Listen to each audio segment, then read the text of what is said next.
If you haven't watched my Don't Blink video, it's literally 27 seconds. Go take the time, go watch it right now. I've been obsessed with lighting for the past 2 to 3 months, and everywhere that I go now, I just think to myself, oh my goodness, like, how would I light a scene if I had a camera right now? Like, how would I light this specific car scene, me driving somewhere? How would I light this workplace scene? My obsession for lights right now is kind of really bad, but simultaneously it's really good because lighting is such a key essential in filmmaking because it makes up for the whole entire film pretty much. I've been watching YouTubers such as Brady Bessette, Ellis, Blaine Westropp, all great filmmakers, and I think the videos that they have on lighting is very, very informational. One of the videos that Ellis created, he talks more about how to light in a dark room in a dark environment, and through that video I learned more about contrast ratios and kind of understanding to learn how the stop differences work, because I didn't even know that was a thing. I was actually on B&H the other day and I saw that they were selling light meters, and I was like, what the heck is a light meter for? And ironically, the algorithm worked and Rob Ellis's video showed up. And now I know about contrast ratios and the 2-to-1 ratio, the 4-to-1 ratio, and pretty much the ratios that coincide with what our camera sees and how we can interpret light when it comes to both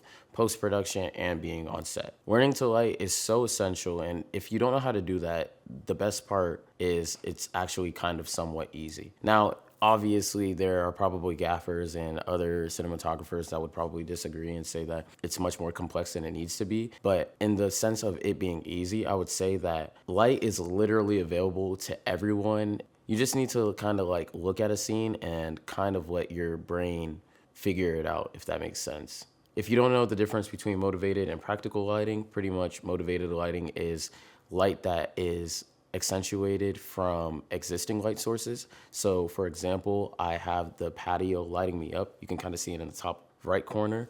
And if I was going to motivate my face even more, what I would do essentially is pretty much put a key light, and I would obviously have to block this out so that way you guys don't see that.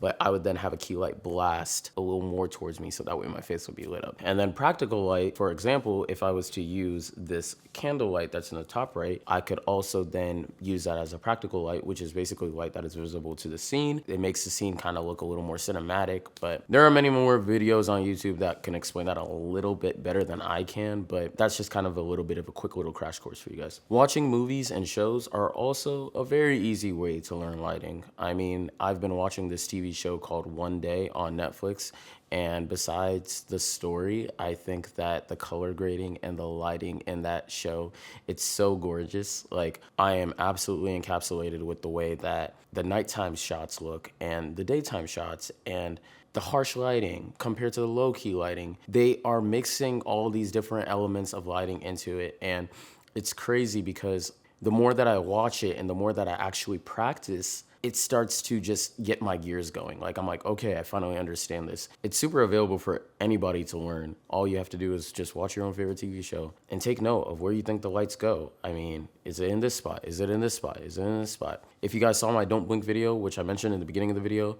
there are 2 separate scenes. One, which was at nighttime, which I only had 3 separate lights. I used 2 tube lights and then a small little pocket light.